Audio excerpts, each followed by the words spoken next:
여러분, 우리는 회복과 부흥을 가져오는 사람들이라는 제목으로 느헤미야 말씀을 통해서 은혜 나누고 있습니다.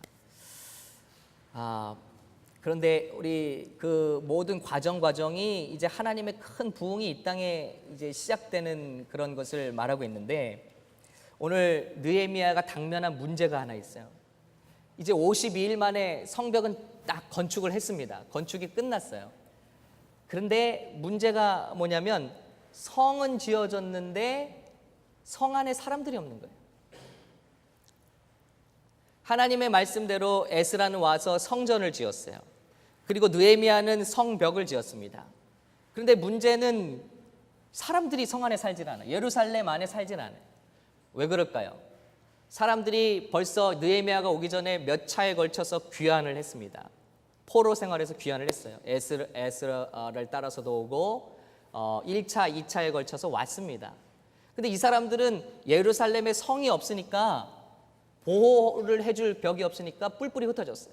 그리고 어디로 갔냐면 먹고 살 길을 찾아서 산으로 흩어지고 포도원으로 가고 그렇게 흩어졌다는 거예요. 그러니까 어떤 현상이 발생했냐면 성전이 있어요. 그런데 성도들은 동떨어진 곳에서 사는 거예요. 여러분, 이게 우리 현실과 좀 같지 않습니까? 일주일에 한 번 와서 예배는 드려요. 그런데 이게 부흥은 아니지 않습니까? 하나님을 경험하는 건 또 다른 얘기지 않습니까? 성벽은 다 완성됐어요. 그럴듯한 이런 성곽은 완성이 됐는데 성도들은 먹고 사느라고 다 바쁘게 살고 예루살렘 예배하는 곳으로 오지를 못하는 거예요. 뿔뿔이 흩어졌어요.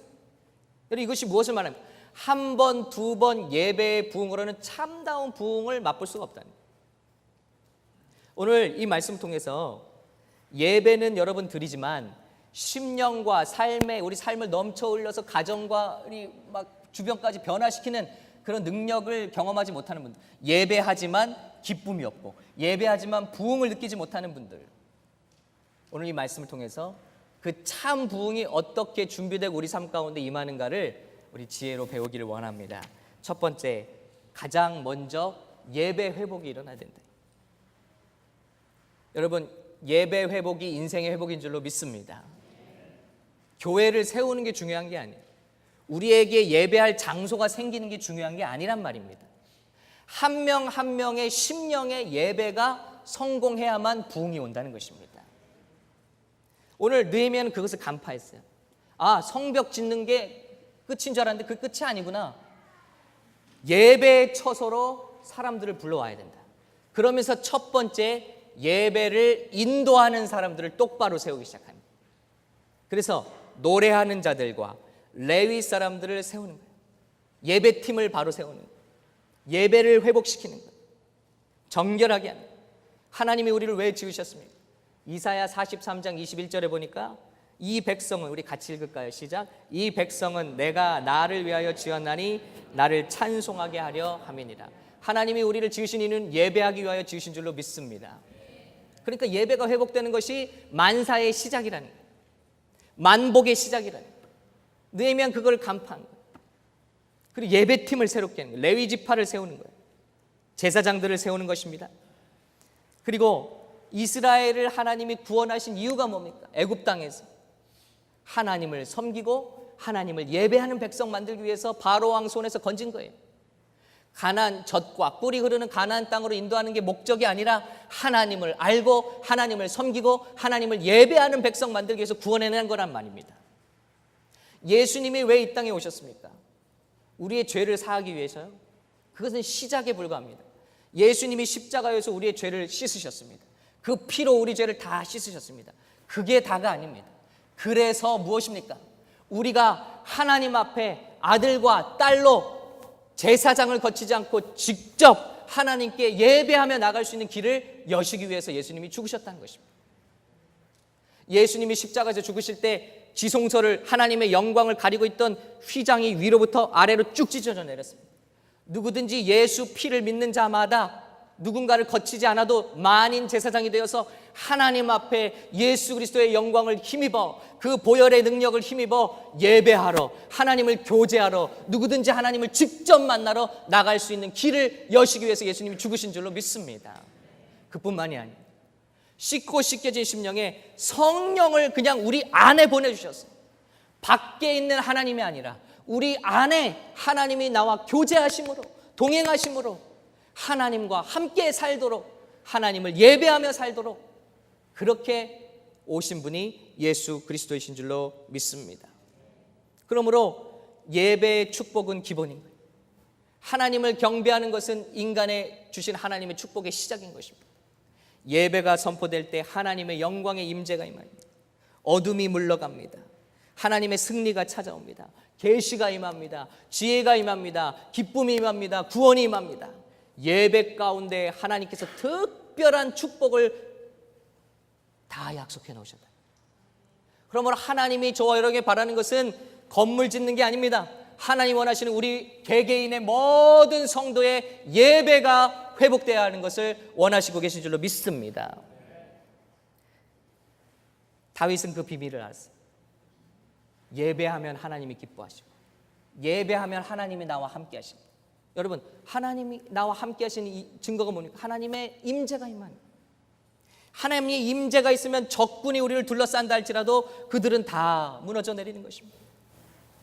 어떤 상황에도 하나님만 나와 함께 하시면 그것이 예배인 것입니다. 다윗은 그 비밀을 알았어요. 그래서 다윗은 왕위에 오르자마자 첫 번째 한 일이 언약궤 찾아오는 일이에요. 왜냐하면 언약궤에 하나님의 임재가 내렸거든요. 쉐카이나 영광. 그 영광만 있으면 싸움을 해도 백전백승. 어딜 나가도 이기는 거예요.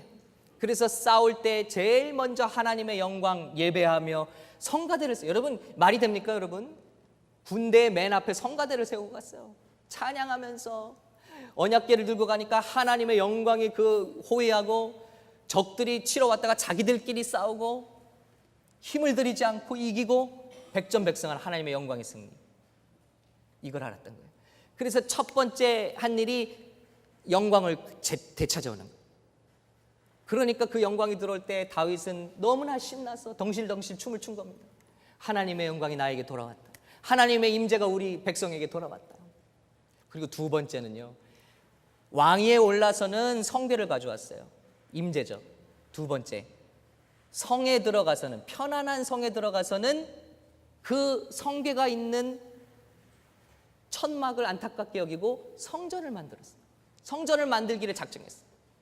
나는 이렇게 편안하게 성에 거하는데 하나님의 영광의 임재는 저렇게 천막에 있구나. 내가 성전을 지어드려야겠다. 그랬더니 하나님 말씀하시죠. 나는 하나님이라 사람이 만든 건물에 거하는 분이 아니란. 하늘 아래 땅 위에 사람이 만든 건물에 나는 거하는 자가 아니라. 그러나 내가 나를 영화롭게 하기를 원하였은즉 내가 너를 영화롭게 하고 내가 너를 축복 주고 내가 너의 왕권을 영원하도록 하겠다. 누구의 약속입니까? 메시아의 약속을 다윗에게 주시고 뿐만이 아니라 번영과 강성과 모든 적을 무너뜨릴 수 있는 능력을 주셨는데 다윗 시대에 그의 영역이 최대로 확장되었고, 여러분, 솔로몬이 성전을 지었지만 모든 준비 재물은 다윗이 준비한 거예요. 수십조에 달하는 보화와 모든 최상급 나무들과 건축 자재를 다윗이 준비할 수 있도록 하나님이 그에게 번영의 축복을 주신 줄로 믿습니다. 여러분, 이것이 축복의 비결이에요. 믿는 사람은 예배를 통해서 복을 받습니다. 믿는 사람은 예배 회복이 생명입니다. 예배 회복이 제일 먼저 돼야 됩니다. 그러나 우리 예배는 어떠한가? 우리 예배는 어떠한가 한번 돌아보죠. 오늘 이 이스라엘 사람들과 똑같지 않아요. 성전은 거기 있어요. 성벽은 거기 있어요. 그러나 우리의 삶은 예배와는 동떨어져 있고 먹고 사는 일에 바빠서 이렇게 성전과 멀리 있다가 의식적으로 한번 절기가 있을 때마다 다시 찾아와서 절기를 지키고 또다시 먹고 살 길을 찾아가요. 아니, 이런 상태로는 부흥이 일어날 수 없다. 예배에 젖고 말씀에 젖고 약속 중심, 언약 중심의 백성이 될 때 하나님께서 원하시는 뜻이 그 백성 통해서 이루어진다는 것입니다. 예배는 형식화되고 매너리즘에 빠지고 그리고 세상 것이 더 중요해지고 예배는 차선이 될 때 하나님의 영광이 우리 곁을 떠나는 것입니다. 예배를 대하는 것은 단순히 예배를 대하는 게 아닙니다. 이것은 하나님을 대하는 것입니다. 하나님을 사랑하는 자는 예배를 대하는 태도가 달라집니다. 하나님을 경외하지 않는 자는 예배를 경외하지 않습니다. 예배를 두려워하지 않습니다. 말라기서에 하나님이 말씀하십니다. 전능하신 여호와께서 너희 제사장들에게 말씀하신다. 예배드리는 인도하는 제사장들에게 책망하시는 거예요. 여러분, 특별히 주의 우리 교역자들 또 예배팀들 한번 잘 새겨보시기 바랍니다. 아들은 자기 아버지를 공경하고 종은 자기 주인을 공경하는 법이다. 하나님 말씀입니다. 내가 너희 아버지라면서 어째서 너희는 나를 공경하지 않느냐. 우리가 그러죠. 아버지. 그러나 아버지를 공경하지 않는다. 내가 너희 주인이라면서 어째서 너희는 나를 존경하지 않느냐. 우리는 말하죠. 주일 예배하는데요. 주님의 이름을 부르고 예배하지 않습니까? 그런데 그렇지 않다는 거예요.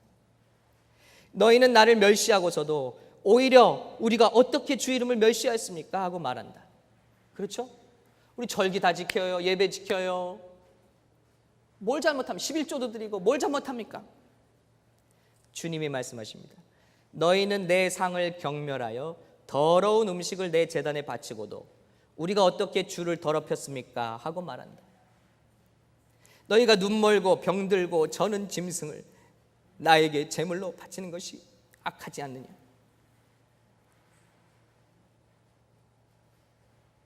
너희는 그것을 너희 총독에게 바쳐 보아라. 그가 너희를 좋아하며 너희를 기꺼이 받아들이겠느냐. 너희 돈을 주는 보스에게 가져가 봐라는 거예요. 네가 나에게 가져오는 그 정성과 마음과 그 헌신을 너의 보스에게 한번 해봐라. 그가 너희를 좋아하며 너희를 기꺼이 받아들이겠느냐. 하나님은 형식이 아니라 의식이 아니라 예배에 나오는 우리의 중심을 보고 계시다는 거예요. 전능한 나 여호와가 말한다. 너희는 나에게 은혜를 구하며 우리를 불쌍히 여기소서 하고 말해보아라. 주여 내 기도 응답하소서. 나를 불쌍히 여기소서. 아무리 말해보아라. 너희가 그런 예물을 바친다고 해서 내가 너희를 기쁘게 받아들이겠느냐. 너희가 내 단에 쓸데없이 불을 놓지 않도록 너희 중 하나가 저 성전 문을 닫았으면 좋겠다. 나는 너희를 좋아하지 않는다. 그러므로 너희가 드리는 것을 받지도 않을 것이다. 여러분, 형식적인 예배가, 습관적인 예배가 이렇게 무서운 것이라. 차라리 드리지 않음만 못한 예배라는 것입니다. 모이는 게 중요한 게 아니라 모이는 우리의 마음이 어때야 되는가를 주님은 말씀하고 계십니다. 차라리 해 뜨는 곳에서부터 해 지는 곳까지 이방 민족들이, 너희가 아닌 이방 민족들이 내 이름을 크게 찬양할 것이며 저와 여러분이 그 은혜를 받은 거예요. 유대인들이 놓쳐서, 유대인들이 사명을 놓쳐서 그 은혜가 저희에게 임한 거예요. 내 이름이, 내가 보내는 구원자 이름이, 예수 그리스도의 이름이 이방인에 가서는 높임을 받을 것이다. 세계 각처에서 내 이름을 위해 분향하고 깨끗한 예물을 나에게 드릴 것이다. 이것은 내 이름이 이방 민족 가운데서 크게 높임을 받을 것이기 때문이다. 또 말씀하십니다.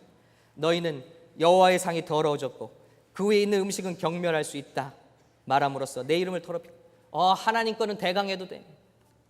하나님 예배하는 건 대강 준비해도 돼. 대강 남는 에너지, 남는 시간, 남는 정성, 남는 재능, 남는 돈, 이것으로 우리는 충분히 할 수 있다고 생각해. 그러나 그것은 내 이름을 더럽히고 있는 것이다. 너희는 또 이 일이 얼마나 번거로운 일인가. 하나님 섬기는 일이 얼마나 번거롭냐. 귀찮아, 벌써 주일이다. 여러분, 이런 예배는 드리지 않는 것이 낫다. 차라리 저 문을, 성전 문을 닫아버렸으면 좋겠다. 여러분, 14절입니다. 나에게 바치겠다고 약속한 좋은 짐승을 가지고 있으면서도 나를 속이고 쓸모없는 것을 바치는 자는 저주를 받을 것이다. 나는 위대한 왕이다. 모든 민족이 내 이름을 두려워하고 있다. 여러분, 우리 하나님은 당신의 모든 것을 다 드려 우리를 사셨습니다. 당신의 마지막 피 한 방울, 물 한 방울까지 우리를 위해서 쏟으시고 우리를 죽음과 사망에서 구원하신 줄로 믿습니다. 그런데 그 모든 생명으로 사심받은 우리는 좋은 것을 감춰두고 주님을 속일 수 있다고 믿고 쓸모없는 것을 바치는 예배를 계속하고 있다.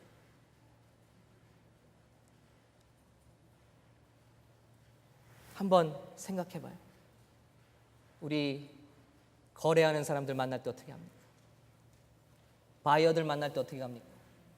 옷을 잘 차려입고 단정하게 입고 마음으로 준비하고 그리고 30분, 1시간 전에 가서 기다리고 있지 않아요? 그 5만 불, 10만 불, 아니 100만 불이 무서워서 그렇게 하지 않냐고요. 그런데 하나님을 예배하러 나올 때는 우리 모든 마음과 모든 생각이 흐트러지고 내가 나와 주는데 하는 마음으로 우리가 주님 앞에 나오고 있지 않느냐. 부흥의 길은 다른 길 없습니다. 우리가 매번 드리는 이 예배가 한 번 한 번이 생명 다하여 감격으로 주님 앞에 올려질 때 이곳에 불이 떨어질 줄로 믿습니다. 여러분, 예배가 성공하면 어떻습니까? 하나님이 약속하신 시편 91편 14절 16절 우리 같이 한번 읽겠습니다. 너무나 귀한 말씀이에요.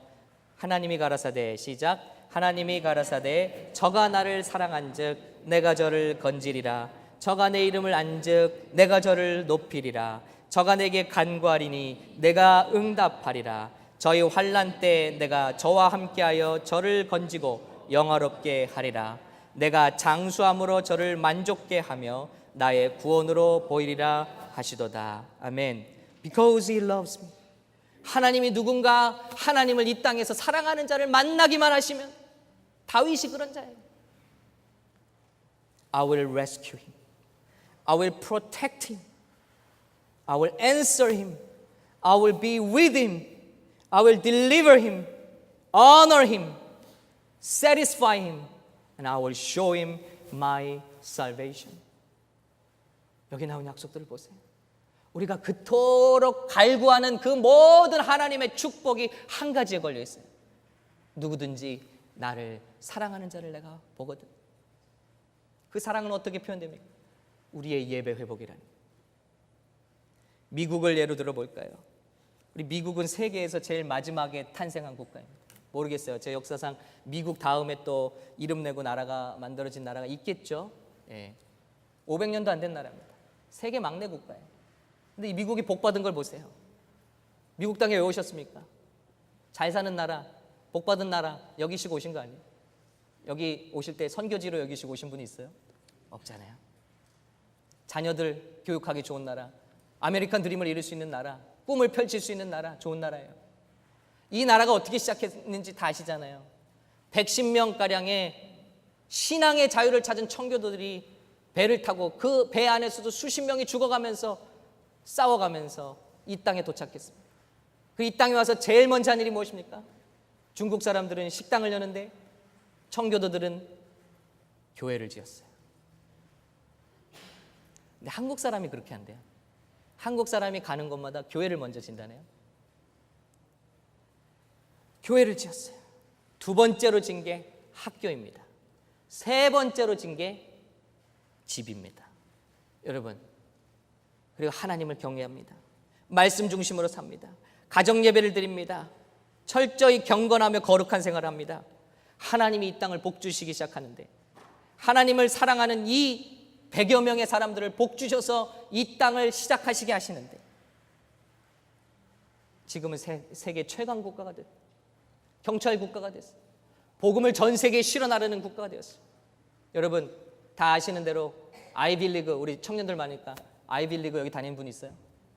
아이비리그 8개 학교 중에 한 학교를 제외하고는 다 성경 공부를 시작한, 우리 멘토링 그룹처럼 목회자 학교를 시작한 거예요.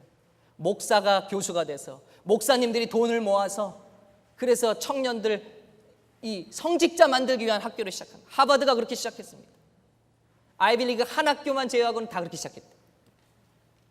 근데 지금 세계 최고의 학교들이 다 되었습니다. 여러분, 하나님이 복 주시는 방법을 보세요.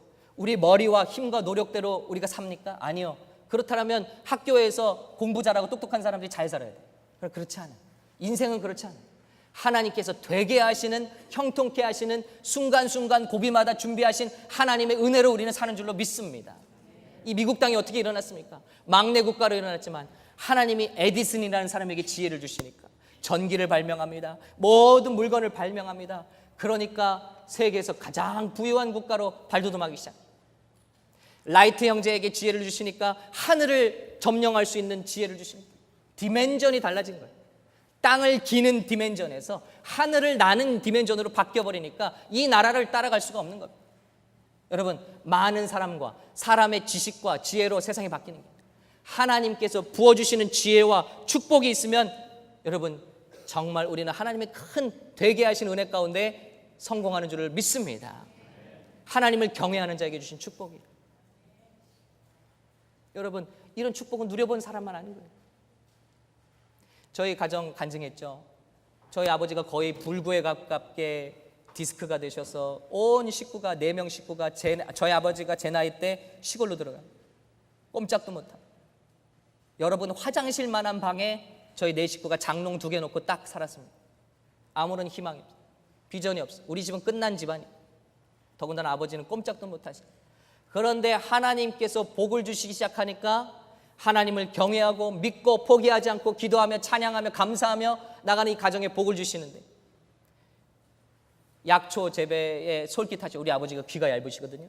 그래서 어렵게 모은 돈을 가지고 투자해서 약초, 천마라는 약초 재배를 대량으로 할 수 있다고 해서 거기 속으신 거예요. 그래서 모든 재료를 사다가 땅을 또 빌려다가 돈을 들여서 그 언덕에다가 다 천마 씨와 종자와 모든 종균나무를 다 심었어요. 묻어요. 그래도 이 천마는요, 들춰보면 안 된대요 또. 그러니까 날 때까지 그냥 기다리는 거예요. 근데 앞불사 이 기술을 가르쳐준 분들이 도망간 거예요. 그러니까 이건 뭐 이제 돈도 빌렸지, 이제 너무너무 큰일 난 거죠.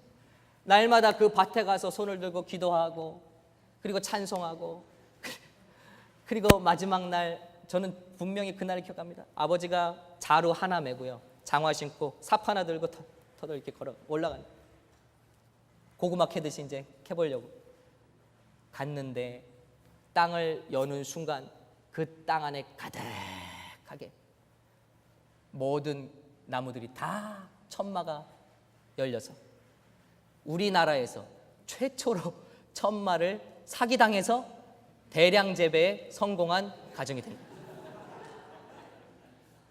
여러분 지금 구글에 검색해 보세요. 천마 재배 성공. 아마 저희 아버지 성함이 나오고. 그래서 혼자 올라갔던 분이 소리를 지르고 내려오셔서 온 동네 사람들을 다 모아서 천마를 캐기 시작하는데, 여러분 한국에서 나는 천마는 그때 처음 대량 재배 성공한 거예요. 그리고 그 약효는 중국의 것의 10배에 달하는 거예요. 그러니까 불티나게 팔린 거예요. 그리고 아버지는 그것을 통해서 약으로 이제 사람들에게 판매하기 시작하고 그 깡촌의 시골에 고급 음식 가든을 만들기 시작한. 근데 여러분 하나님이 도우시니까 별별 신기한 일이 다 나타나죠. 병들이 막 낫는 거예요. 이 천마주를 한 술 마시면 평생 동안 가지고 있던 편두통이 그냥 그 순간에 떠나기도 하고, 눈이 밝아지기도 하고, 간치수가 내려가고, 놀라운 일들이, 눈썹이 나기도 하고 머리가 나기도 하고, 어떤 할머니는 꿈에서 병을 오래 치렀던 분인데 천사가 나타나더니 약봉지를 주더래. 하얀 약봉지. 그리고 약봉지를 열어보니까 천마 가든이라고 써있더래. 그래서 알지도 못하는 분이 천마 가든을 수소문해서 온 거예요. 별별 일이 다 많죠. 심지어 이게 얼마나 좋냐면 술로 담잖아요. 그러면은 숙취를 또 이 술이 해결해줘요. 그래서 저희 형님이 친구들을 데리고 MT 와서 이 친구들이 막 술을 마시고 잠들어 있으면 다음 날에 그걸 딱 한 잔씩 주니까 다 눈이 동그래지고. 별 관심 있으세요? 놀라운 일. 그러니까 여러분 저희 집안이 갑자기 일어서기 시작했습니다. 가게 하나에서 하루에 캐시가 300만 원씩 나왔으니까요. 그러니까 여러분 한번 보세요. IMF가 되니까 사람들이 다 가게 집어던지고 나가잖아요. 어려우니까. 그러니까 우리는 그걸 다 사들였어요. 헐값에 사들여서 4-5개 막 문어발 경영을 했습니다. 그러니까 한 가게에서 여러분 그 정도 나온다고 생각해 보세요. 얼마나 놀라운 일입니다. 그런데 그것과 함께 시험이 옵니다. 식당에 가만 보니까 주일날 사람이 많이 와요. 그러니까 아버지가 장로님이신데 유혹에 흔들리죠. 그러니까 일부 예배를 드리고 가게를 열고 또 나중에는 이제 온전히 가게에 가 계시면서 뭐라고 말씀하시냐면 주일날 가게를 열자. 왜냐하면 사람들이 멀리서 저 부산에서까지 왔어요. 소문을 듣고 땅끝에서까지 오는 거예요. 근데 사람들이 와서 실망한다. 주일날 닫으면 대신 주일날 여는 대신 주일날 오는 수익금은 다 선교비로 쓰자. 그럴듯하죠? 여기에 함정이 있는 거예요, 여러분. 그리고 하나님이 복 주신 하나님을 섬기는 약속인 주일을 범하기 시작합니다.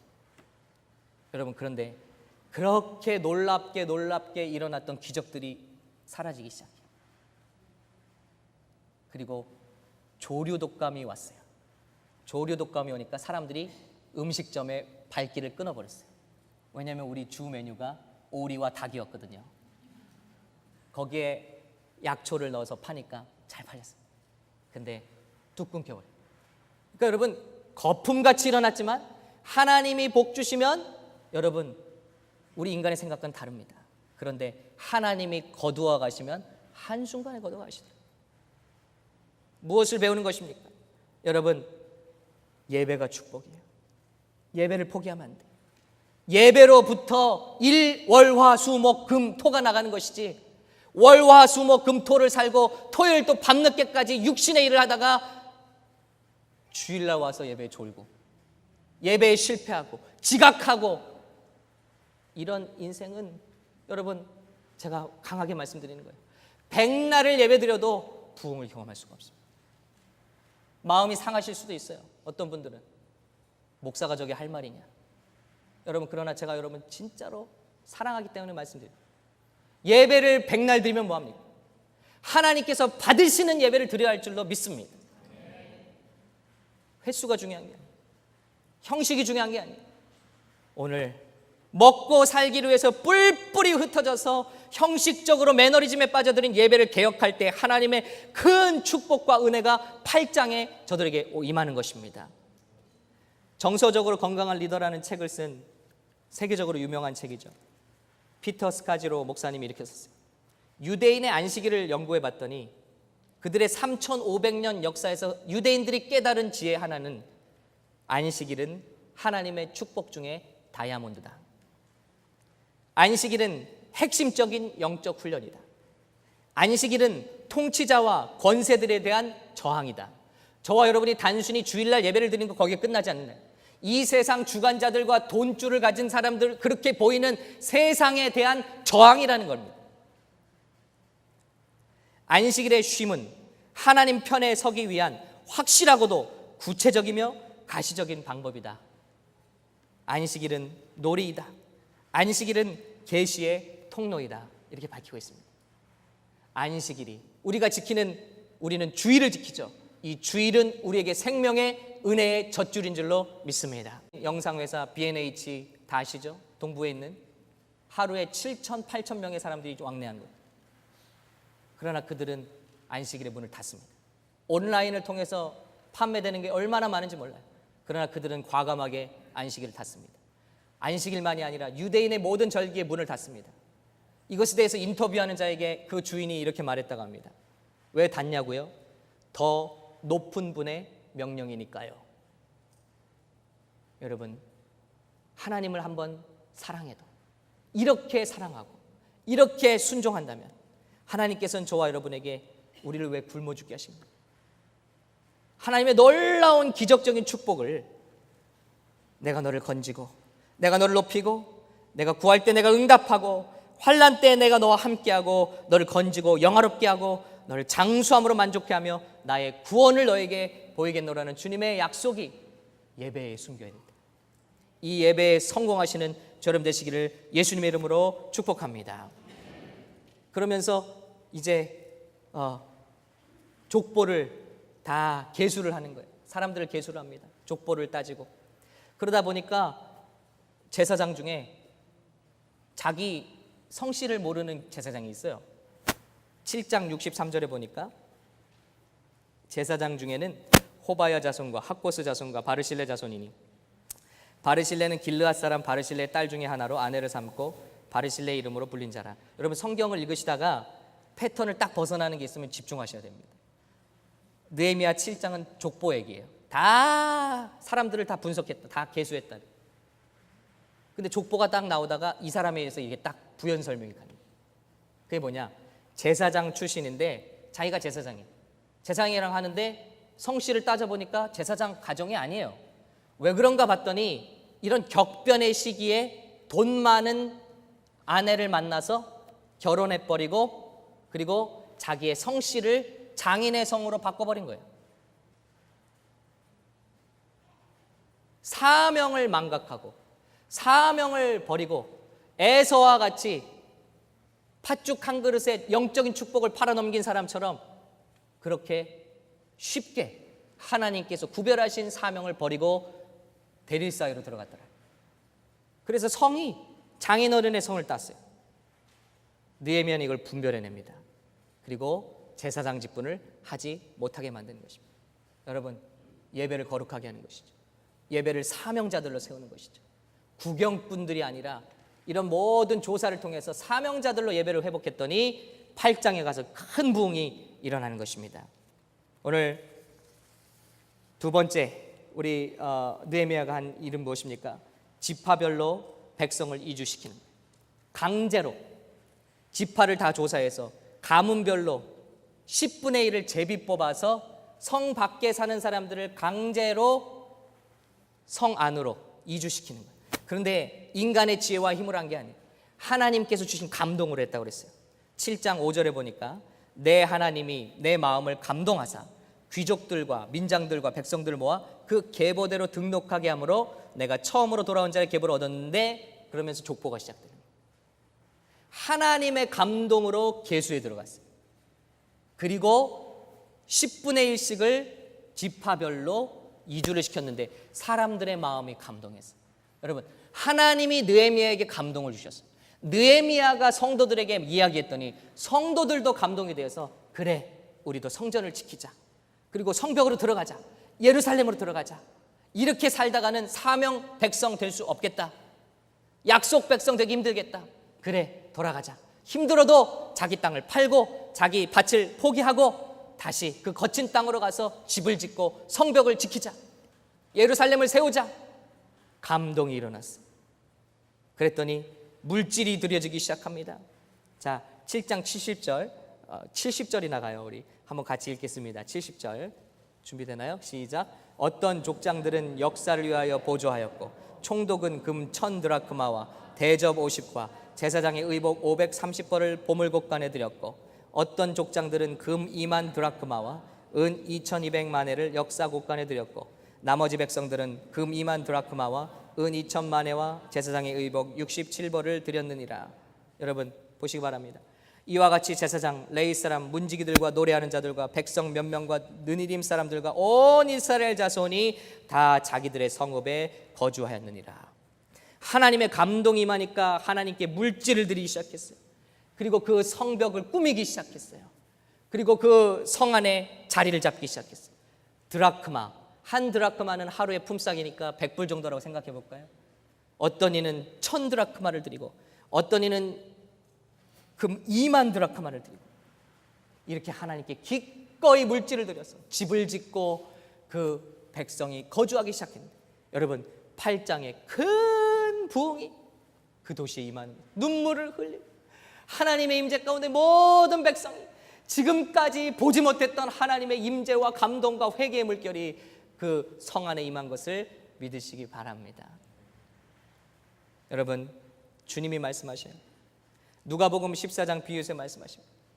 강권하여다가 내 집을 채우라니. 왕이 잔치를 배설하는데 사람들을 모집하러 갑니다. 그랬더니 사람들이 말하기를 어떤 사람은 땅을 사러 가야 돼요. 어떤 사람 소를 살아야 돼요. 어떤 사람 장가가 돼요. 여러분, 이게 교회를 떠나는 이유 아닙니까? 우리 애들 학군 때문에 이사 가야 돼요. 뭐 돈벌이 때문에 떠나가야 돼요. 예배를 지킬 수 없어 죄송합니다. 여러분, 똑같아요. 똑같아. 그때나 지금이나 똑같아. 예수님도 하나님이 은혜의 자리를 베풀고 사람들을 모집합니다. 은혜를 줄 테니, 부흥을 줄 테니 와라. 소를 사야 돼요. 땅을 샀으니 가야 돼요. 장가 가야 돼요. 장가 가는데 교회를 왜 떠나지? 다 중요한 일들이에요. 그러자 왕이 화가 났습니다.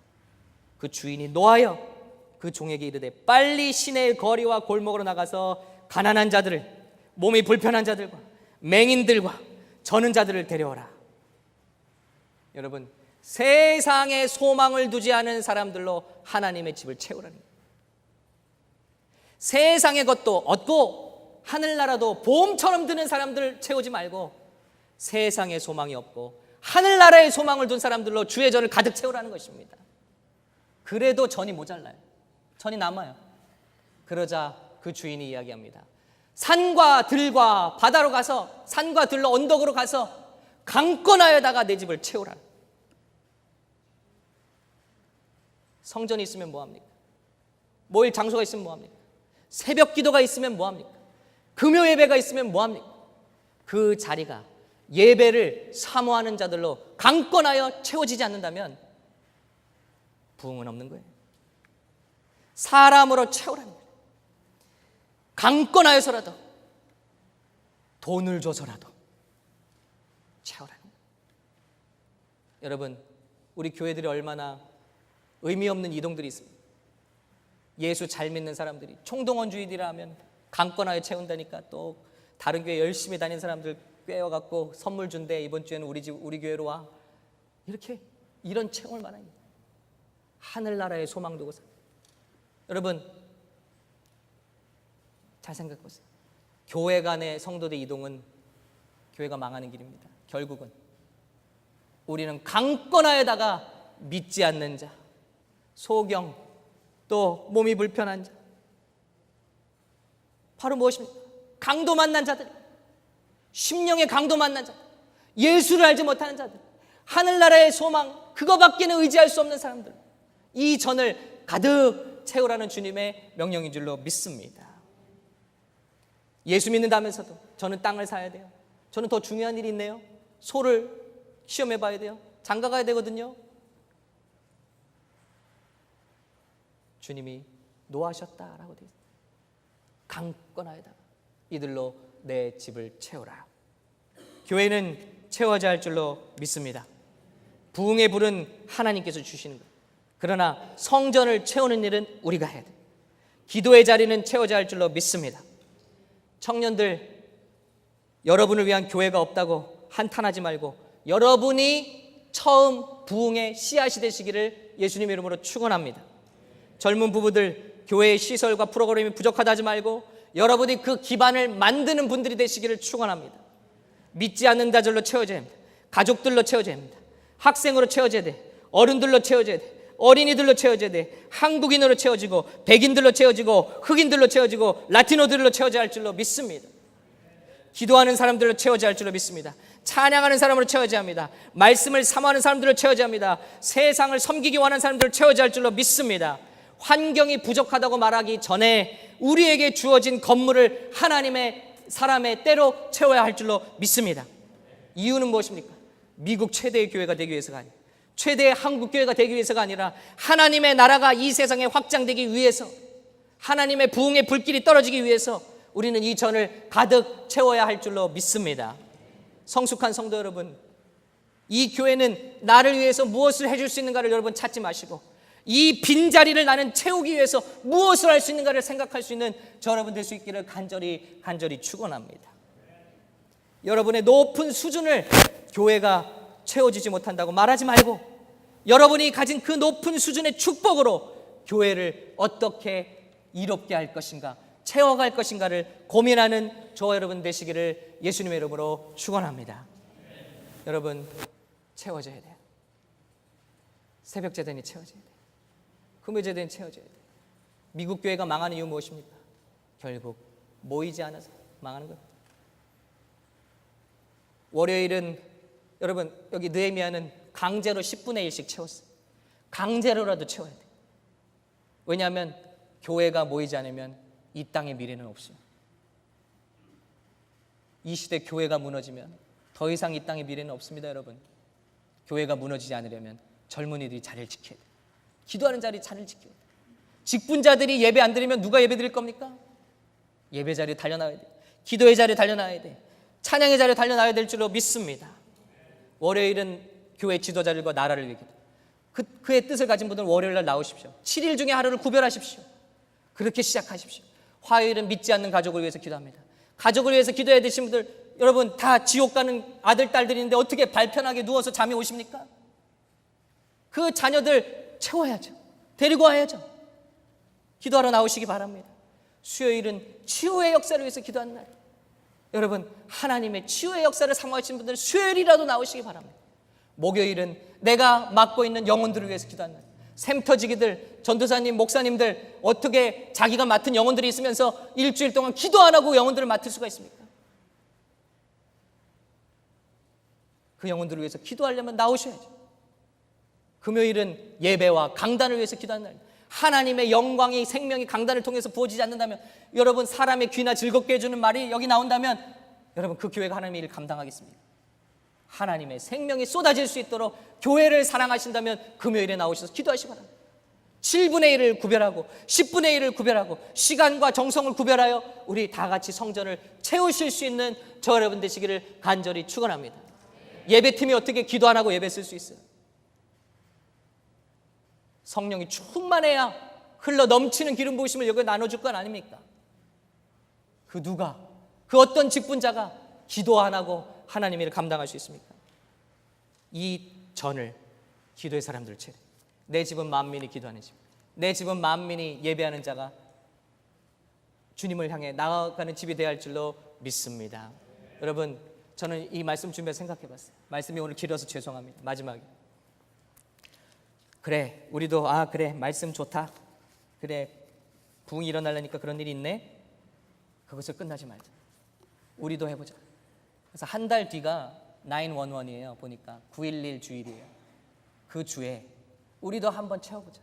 느헤미야처럼 우리도 그 한 달 동안에 준비하고 작정하고, 믿지 않는 내 아들과 딸, 지금 낙심해 있는 내 친구, 교회를 떠나 있는 내 친구 다 이름 불러가며 기도하고 그런 사람들로 한번 채워보자.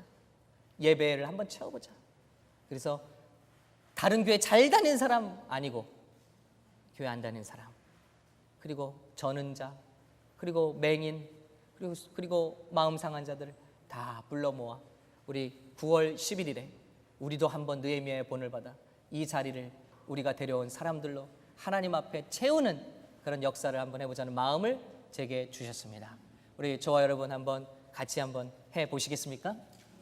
예, 같이 한번 기도하면서, 지금부터 기도하면서 이 자리를 하나님의 사람의 때로 하나님의 영광을 사모하는 예배하는 자들로 가득 채울 수 있는 저 여러분 되실 수 있기를 예수님의 이름으로 축원합니다.